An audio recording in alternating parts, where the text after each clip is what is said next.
Hey everybody, it's Anthony from ComicsEatingUp.net. I'm back with Terry Hockness from HocknessComics.com, and we're doing our new comic spec review video for May 24th, 2017. Let's get started with our weekly wrap-up. First off, we announced our Solar Flare #1 Baltimore Comic Con ComicsEatingUp.net exclusive variant. This variant will actually be at Baltimore Comic Con in September of this year at James Hayek, the creator and writer of Solar Flare's table. It's something that we did to honor the fact that we love this book, and we've been big supporters of it since the beginning, and we wanted to do something special, so we pre-sold about 100 copies. We have a few copies left of those pre-sales. The rest are going to be at the table at Baltimore Comic Con. So thanks for everybody who supported it. If you still want to jump in on them, they're $10 plus shipping, and we have very few left of that pre-sale. The big casting news of this week was Tom Hardy was cast as Venom and Eddie Brock in the Venom standalone movie, which is coming out in October of 2018. It remains to be seen how these will tie in with the Amazing Spider-Man Homecoming movie and the Spider-Man reboots, as Tom Hardy is older than the cast of Amazing Spider-Man. So like I said, this remains to be seen how it will tie in. Sony's doing a standalone Spider-Man universe. They're keeping that in-house. While Spider-Man will cross over into the Marvel Universe, they are starting their own Marvel U, if you will. We had mentioned the Zombie Tramp #35 Carrie Fisher cover on ComicsEatingUp.net. There was quite a few comments that it was a bit distasteful. A lot of people said that Carrie Fisher would probably appreciate the humor. Needless to say, people caught on. Asking prices for the book are up to $26 on eBay, with sales over $12 and up for the risque version. The regular version selling for about $12 as well. The big variant of the week was the Street Fighter vs. Darkstalker art drum cover. We had given you the heads up early on this, and it's selling for about $100. So if you grabbed one, good for you. That's definitely going to be a good flip. The God Country Spawn variants are also doing really well, both the color and the black and white.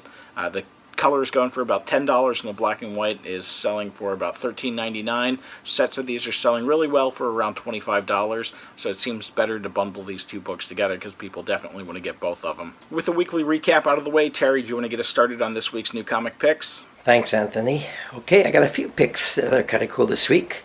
First of all, Redneck #2 from Image Comics. #1 was, of course, a sellout, as we all predicted. #2 could do the same thing. Image still not overprinting that book. And there's also a second printing of #1, so this could also be one that could eat up. So thumbs up for me for these. Like I said, the God Country Spawn variants are doing very well. This week we got a couple of them coming in as well. The highlights of them are Plastic #2. There's the color in black and white. Old Guard #4, which also has a color in black and white. Deadly Class #28, again color in black and white. And the big one of the week, and my pick, is 7 to Eternity #6, the Spawn Month, black and white. This sold out very quickly on Midtown Comics. In fact, most of the black and white Spawn variants are already sold out on Midtown. Image has another series debuting this week. Samaritan #1 is out, looks very cool, and of course we know it's going to sell out and go to a second printing, so this one's worth the gamble. The Normals #1 from Aftershock is definitely one to look out for. There's an Elizabeth Torque variant for this one as well. Aftershock 1 and 10 books have been doing very well lately, with World Reader #1 and then Pestilence #1, 1 and 10.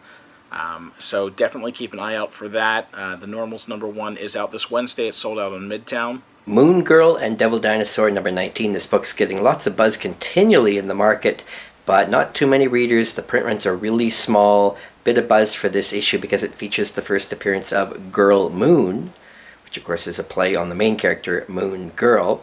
So there is a 1 in 25 ratio variant. This book's getting a lot of buzz. Something could happen with this. It's not guaranteed because I'm not sure if there's potential for this character to be developed to really turn into anything. But if you want to take a gamble, this one I'll take a chance on. Like Terry said, Moon Girl and Devil Dinosaur #19 features Girl Moon, which is apparently the daughter of Ego, or rumored to be the daughter of Ego, the Living Planet. There's a Marcos Martin variant that's been getting a lot of buzz, and this is one to look for if you can get it cheap. I pre-ordered one from my local comic shop just to be safe. Venom #150. There's a ton of variant covers. Chances are these really aren't going to do much because it's getting way too much attention.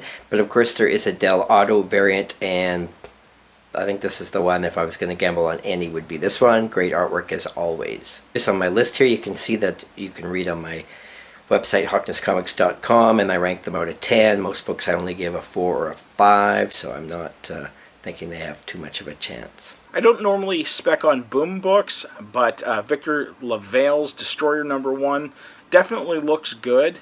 Boom has a first look option with Paramount Pictures, so that's something to keep in mind. And this one is sold out on Midtown as well. Now, mind you, selling out at retailers or at the distributor level doesn't guarantee a book's going to be a hit, but it's one of those little stepping stones that kind of pave the way. Rothic Publishing is kind of a small indie book that does books in the vein of Zenoscope.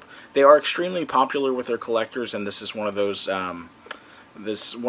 companies that seems to do well. They have their fan base. They have a new book out this week called Divinica #1. It's not necessarily my cup of tea here, but it's worth to look out for because these books have been doing pretty well in the secondary market. Got quite a few variants this week to take a look at.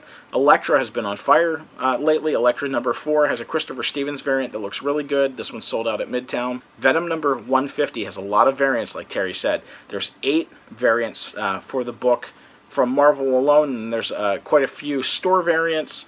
We did a pre-sale on the Comic Mint one that went really well. We sold out of all the sets that I had. I still have some of the color copies coming in. I'm not extremely pressed about selling those, but if anybody's interested, just do a search on comicseatingup.net for Venom 150.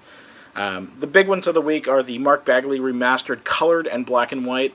These are the big variants. They're very pricey. They could be good flips if you're able to get them cheap enough. It's going to be hard, though, because not many stores are going to order enough to qualify for these, so it remains to be seen how this is going to go. Well, that's it for us this week. As always, give us a thumbs up on YouTube. Leave us a comment. Let us know what you're specking on there. On comicseatingup.net, do the same. Let us know what you're specking on.